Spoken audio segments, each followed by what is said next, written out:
The association of witches with cats is of great antiquity.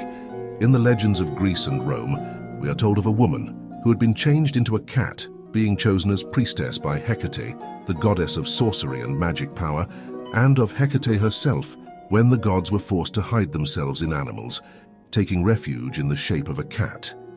Its noiseless and stealthy motions, its persevering watchfulness, its extraordinary agility and tenacity of life, its diabolical caterwauling, prowling habits, and the luminous appearance of its eyes in the dark would alone suffice to procure it the name of unearthly. But when enraged, glaring, bristling, and spitting, it forms a vivid representation of a perfect demon.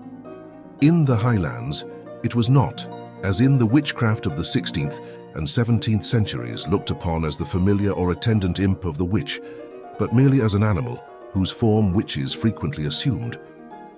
A shepherd in Kintail, living alone far from other houses, after kindling in the evening a bright, cheerful fire, threw himself on a heather bed on the opposite side of the house. About 20 cats entered and sat round the fire, holding up their paws and warming themselves. One went to the window, put a black cap on its head, cried, "Hurrah for London," and vanished. The other cats, one by one, did the same. The cap of the last fell off, and the shepherd caught it, put it on his own head, cried, "Hurrah for London," and followed. He reached London in a twinkling, and with his companions went to drink wine in a cellar. He got drunk and fell asleep. In the morning he was caught, taken before a judge, and sentenced to be hanged. At the gallows, he entreated to be allowed to wear the cap he had on in the cellar. It was a present from his mother, and he would like to die with it on. He clapped the cap on his head and cried, "Hurrah for Kintail."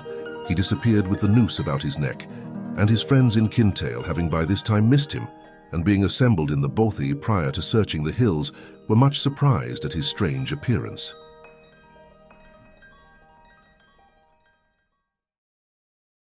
February 3rd, Wednesday. Constance Moore and I arrived from Edinburgh with Mackintosh, the maid, a little after 10 p.m, having sent on beforehand the following servants: Robinson and wife, butler and cook, Carter and Hannah, 2 housemaids. They had all good characters and were well recommended. We told them nothing, of course, of the reputation of the house, and were careful to choose persons of mature age and not excitable girls. The house looked very gloomy. It was not cold out of doors, though thick snow lay on the ground. Inside, it felt like a vault, having been empty for months. None of the stores ordered had arrived. We had no linen, knives, plate, wine, food, and very little fuel or oil. Candles and bread and milk and a tin of meat had been got for us in the village. We ate and went to bed.